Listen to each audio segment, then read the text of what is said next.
Welcome to Faith in Practice, presented by Higher-Powered Sports, PT, the podcast where faith meets everyday life and vocational calling. Each episode, your host, Kurt Kessler, and his guest will explore how to live out your faith in your work, relationships, and daily challenges. Let's grow together and discover how to live out your faith with passion and purpose. Let's get started.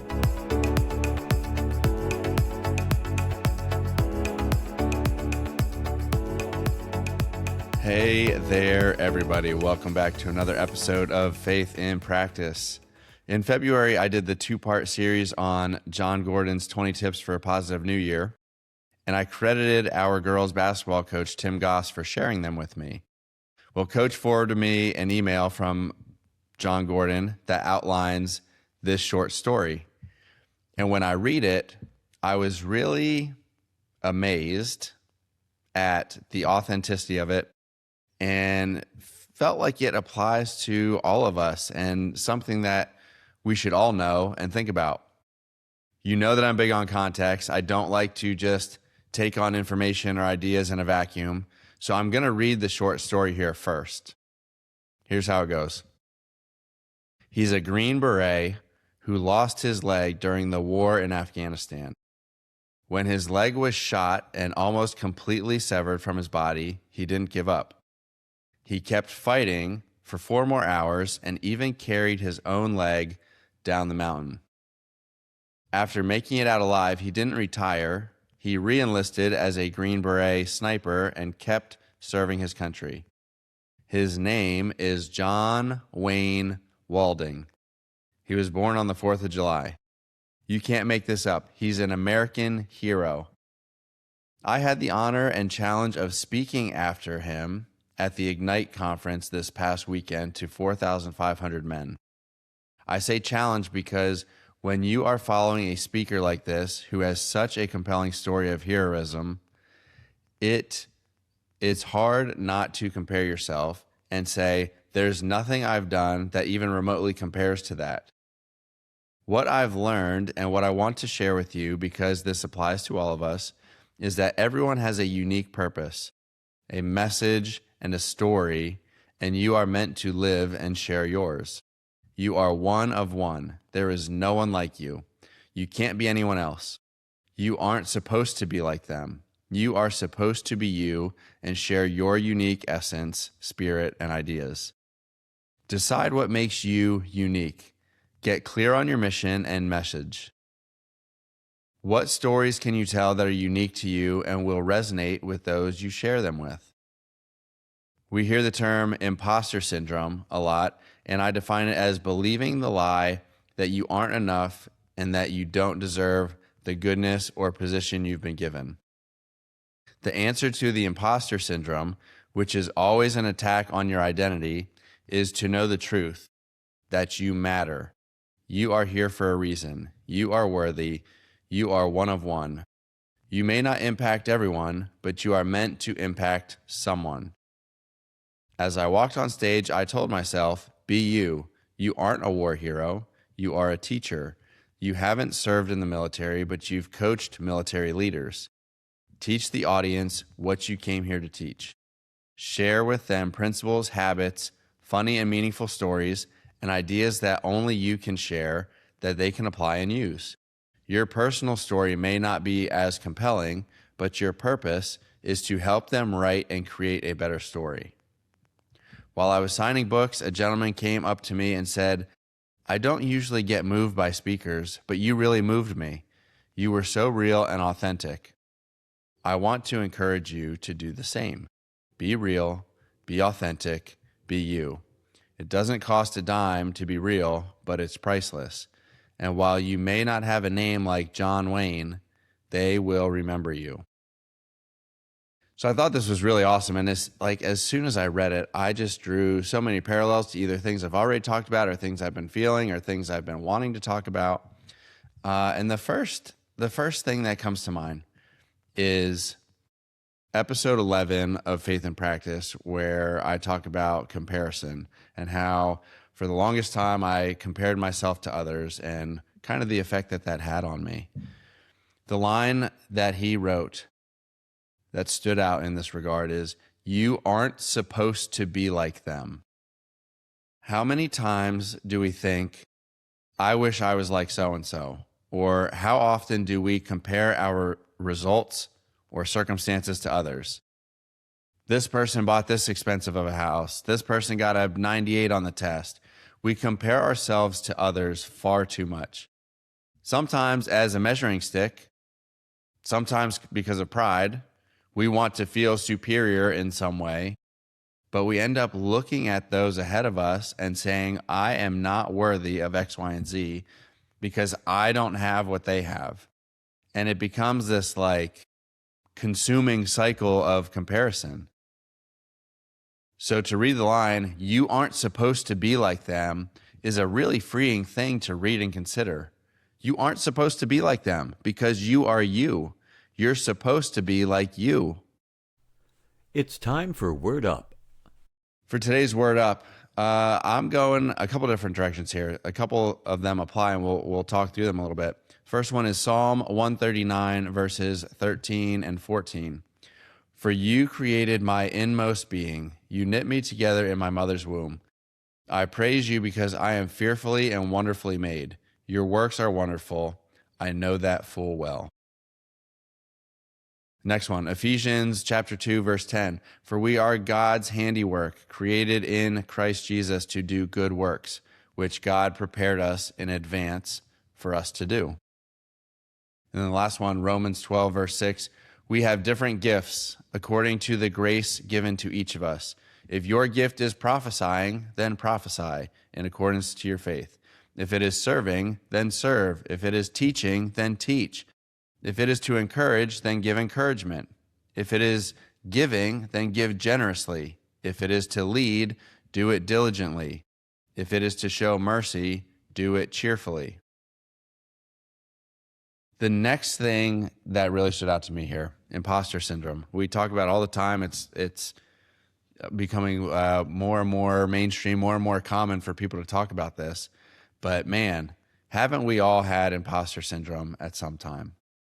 So many times, especially as a professional, like you want people to trust you and trust that you know what you're talking about. I have a doctorate degree, so like I should know everything, right? And the more and more you learn, the more you find out how little we know about anything. So to some degree, like there are times where you are just not going to feel confident in your job, on the field, in school. Sometimes we don't feel prepared because of a lack of preparation, but the whole idea of second guessing, a lot of the time we know the answer or we know what we're doing, but lack the confidence in it. And we're told to fake it till you make it.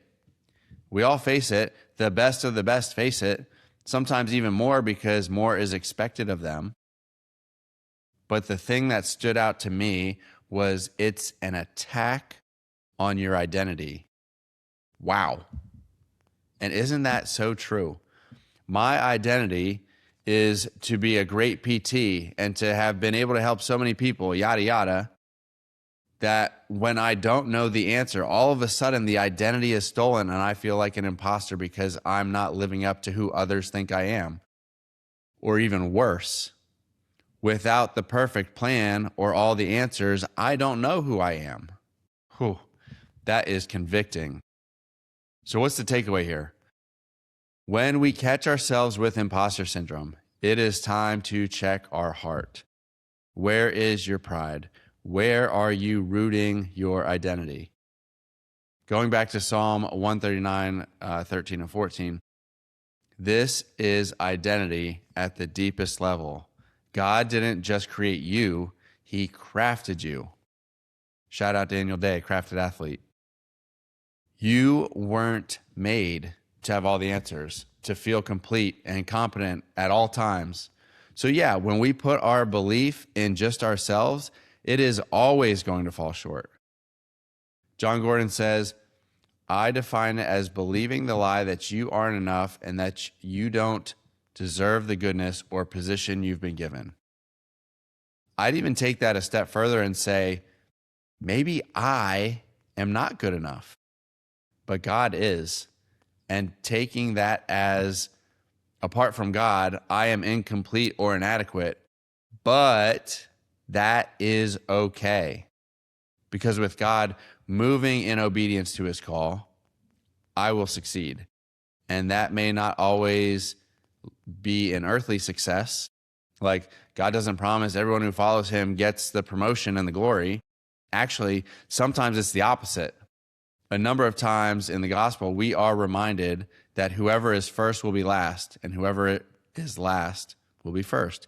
Meaning you can win on earth with earthly pleasures and victories and still lose in eternity. But rather, dying to yourself on this earth will store up treasure in heaven. I got a little bit sidetracked there, but I don't go into any day intentionally thinking I am enough and I have it all together, because if I did, I would have no need for God, no need for his mercy, no need for his goodness, because I would have already found it in myself. And that doesn't exist. I don't believe it does. So I would shift the mindset from I am not enough to, with God, I am enough, and he has me in this position for a purpose. The purpose may be to prosper in earthly ways. It may be to fail and to lean on God more.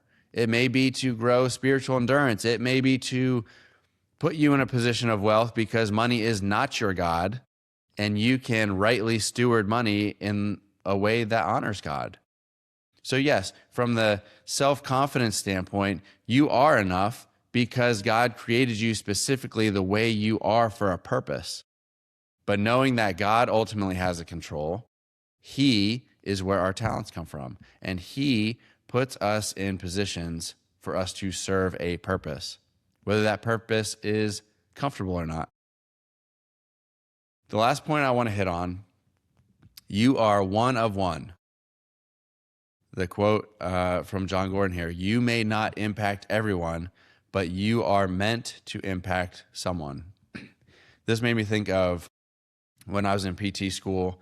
I don't know what the exact situation was or what the exact season of our schooling was, but one of my good friends in the class, Dan Codrington, I said maybe one of the most profound things I've ever said, and that is, not all of us were called to change the world, but we are all called to change our world.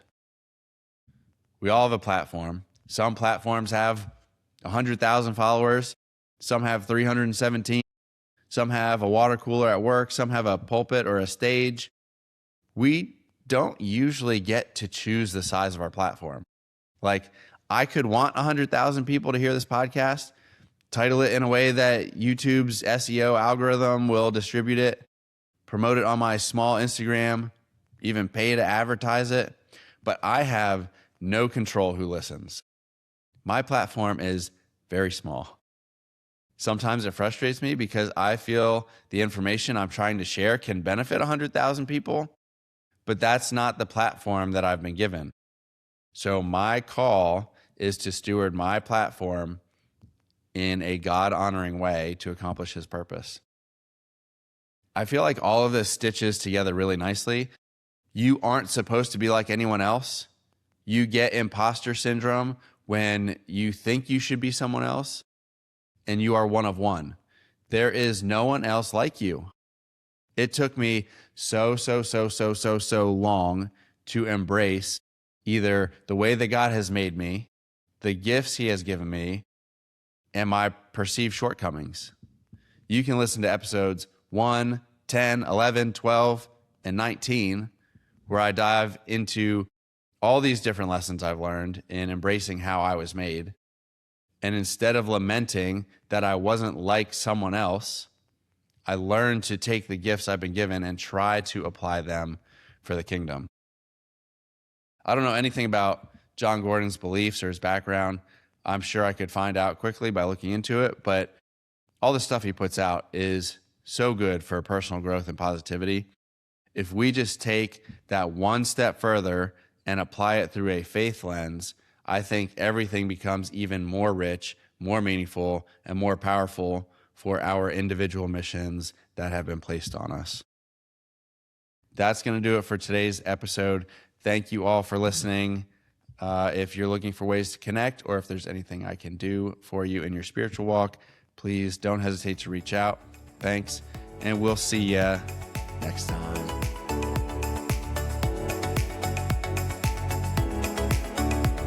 Thanks for joining us for today's episode of Faith in Practice. We hope you found inspiration and practical wisdom to help you live out your faith on and off of life's playing fields. If today's conversation resonated with you, be sure to subscribe, rate, and review. Your support helps us continue sharing stories and insights that empower you to align your faith with your vocation. For more resources or to connect with us, visit hpsportspt.com. That's hpsportspt.com. Remember, your faith isn't just a part of your week, it's a part of your life. Let your light shine.